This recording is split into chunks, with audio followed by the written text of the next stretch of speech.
Hey everyone, I'm Ana Luisa Deño, the Program Director of Living Tongues Institute for Endangered Languages. Today, I'll give a presentation about Living Dictionaries, our online dictionary builder. So Living Dictionaries, it's a global platform for language documentation and collaboration. In this presentation, I'll provide an overview of how the site works, and I'll tell you about some upcoming features that are coming out this year in 2022. I don't want to forget to wish you all a warm welcome to UNESCO's International Decade of Indigenous Languages. It just kicked off in January 2022. At Living Tongues, we're part of a broad coalition of people working towards documenting endangered languages and making sure we can get those materials online. Here's a link to explore other like-minded organizations that work on language revitalization issues worldwide. And I'll include this link in the video description. So who are we at Living Tongues? We're a nonprofit research organization based in the US with researchers located around the globe. We stand at the intersection of linguistics and community activism. We're funded by grants and donations. So we publish a lot of scientific papers. We take part in many conferences around the world, but we also create these tools like Living Dictionaries, which I'll share today. And we do other projects for community purposes, such as the first ever beer whore children's book.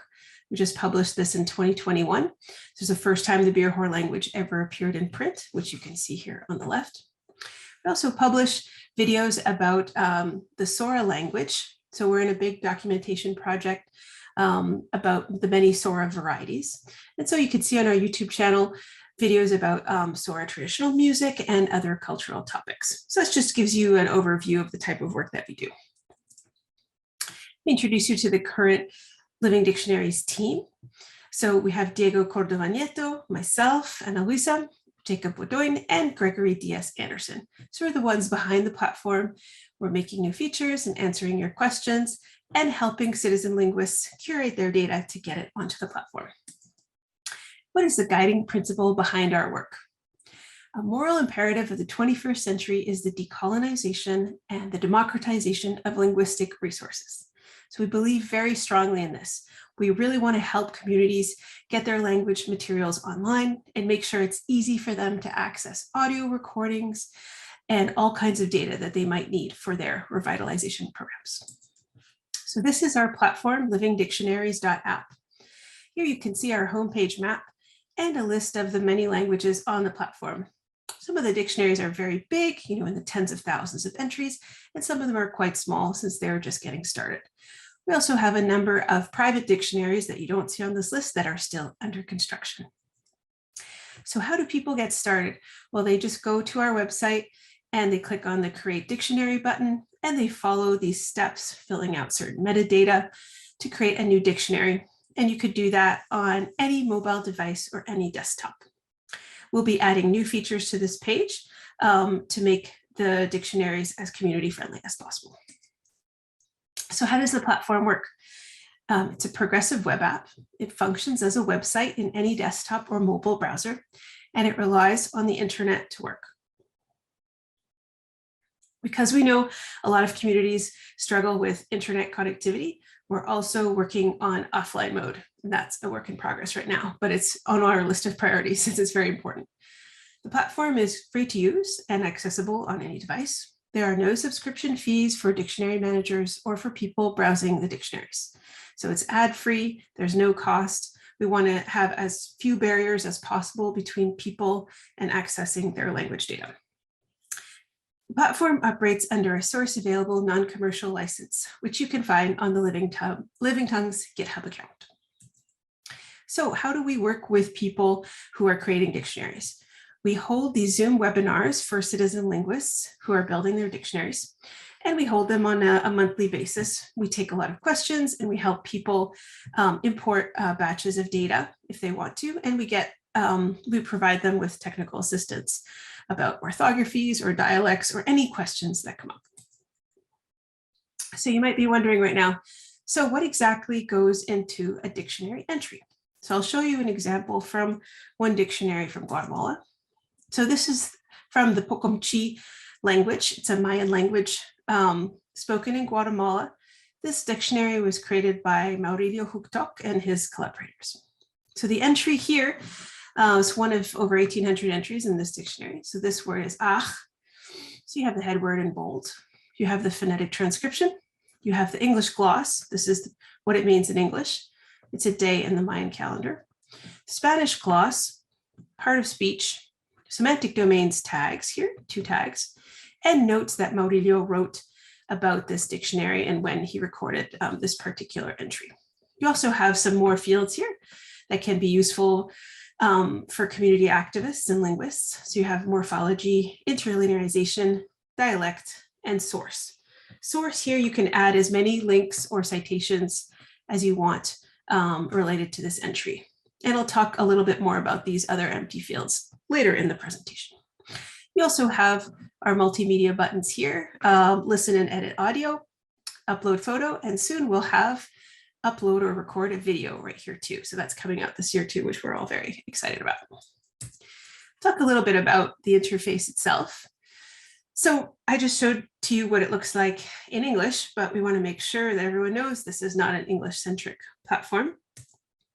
We've translated the interface with the help of many, many translators and volunteers around the world so that it's accessible in all of these languages. We have English, Spanish, French, Kiswahili, Russian, Hebrew, Portuguese, Bahasa Indonesia, Malay, Bengali, and Assamese on the platform. And later this year, we'll be adding Mandarin and Hindi and hopefully several more. Thanks to all the translators who have helped work on this to make sure our interface is as multilingual and accessible as possible. Here's an example of the Hizel Living Dictionary displayed in the Russian interface. So Hizel, being an indigenous language of Siberia, needs to be accessible for people who are coming from Russian as a dominant language. So you can see all the functionality, all the tags, all the buttons, and everything appears in Russian. Also, we have the Sora Living Dictionary here. There's a lot of Sora communities in Assam, India, so they need to be able to browse and use the interface in Assamese. So you can see the whole thing in Assamese here. And we're very excited about this. We just rolled out this version of the interface in the last couple of weeks. So I'll show a few examples of how we display the data in Living Dictionaries. Here you're looking at list view. So you have the 3 different ways of browsing the dictionaries right here. So this is a dictionary called Quechua del Sur de Bolivia de Vacas, created by Noemi Condori Arias, Gabriel Gainate, and other collaborators. Here, the list view is just displayed alphabetically, and you can browse tabs. And you can search the entries here. You can put in any word that you're searching for. You can search in Quechua or English or Spanish in the search bar here. So this is list view.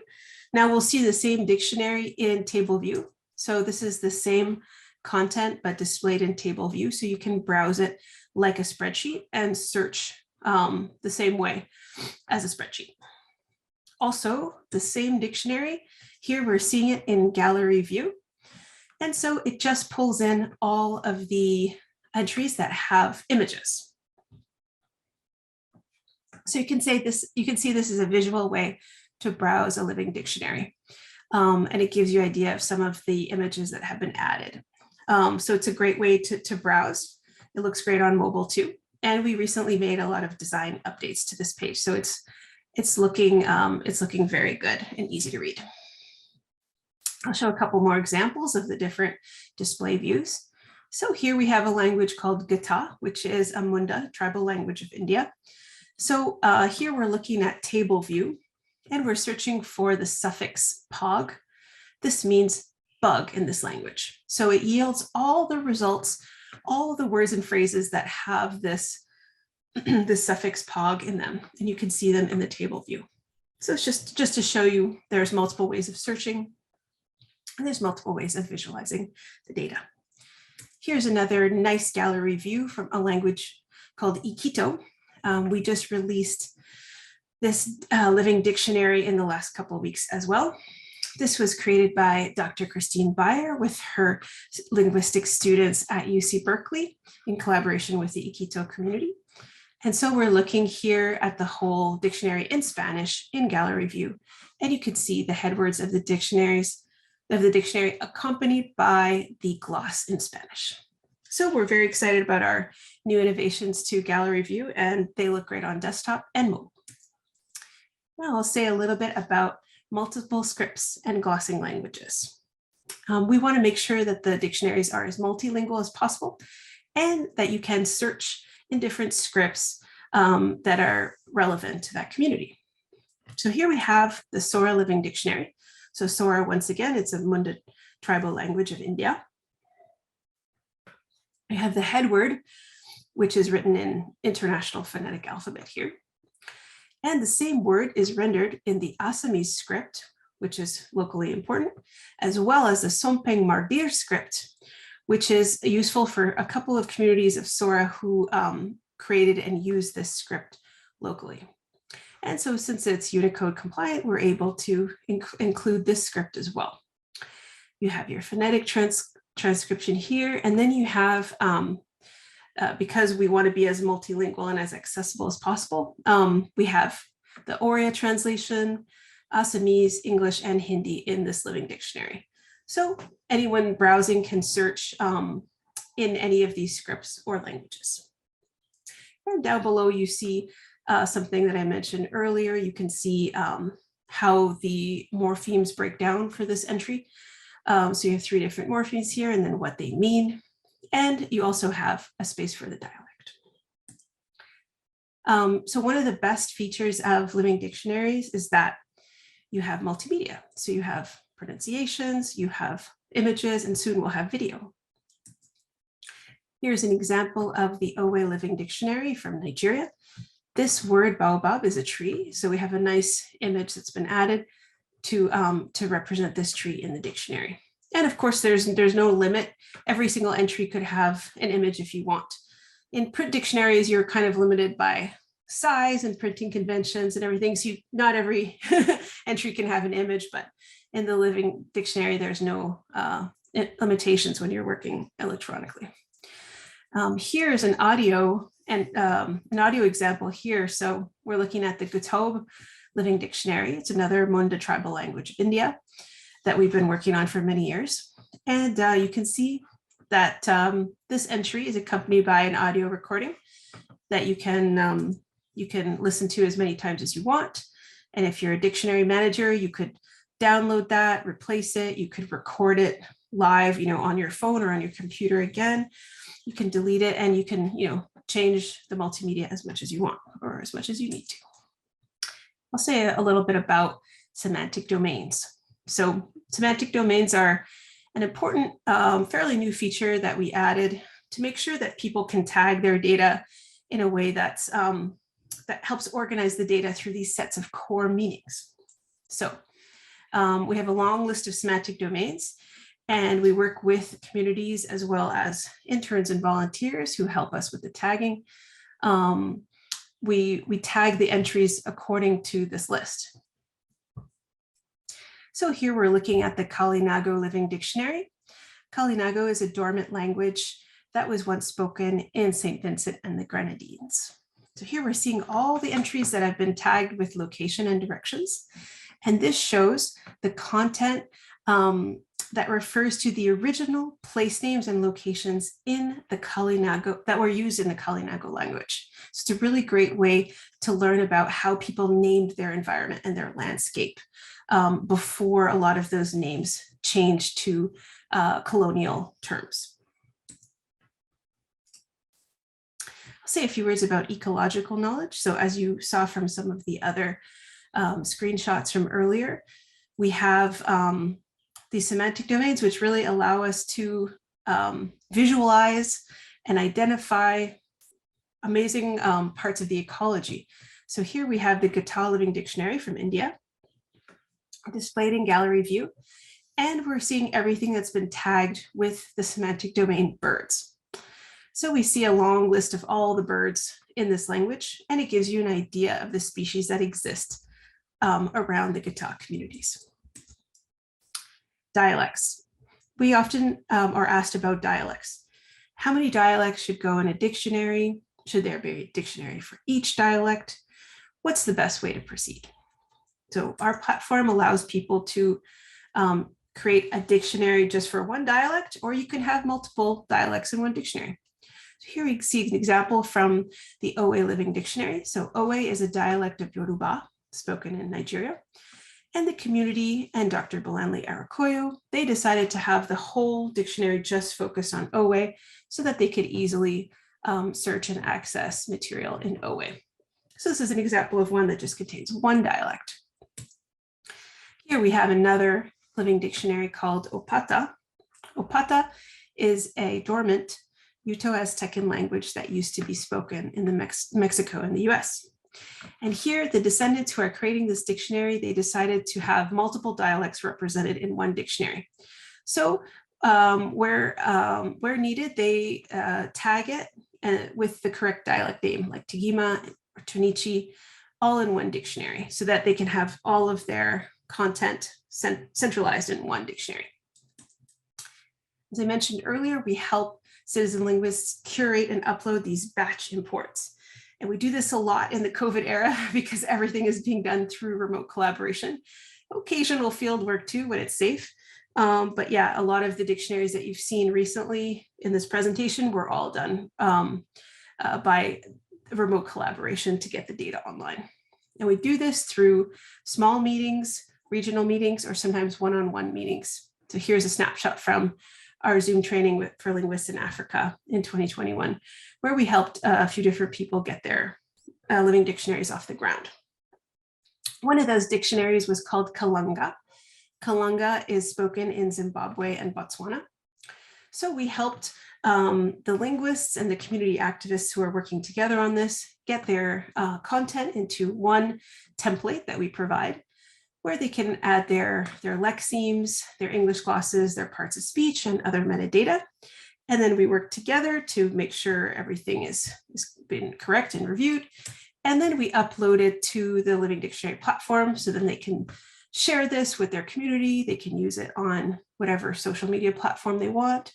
They can share the URLs and the search results of all these different types of filters as well. And so now we have a good amount of content in Kalanga online, and we'll continue working with them several times this year to upload more content in Kalanga, each with a batch of about 500 to 1,000 entries at each time. So in that way, we can build our relationships with the communities over time and help them keep adding and expanding their dictionaries. I should add here too that doing a batch import is not the only way to add data to a dictionary. Most people on the platform are adding individual entries one at a time on their own, and they contact us if they want to do a batch import of many hundreds of items at once.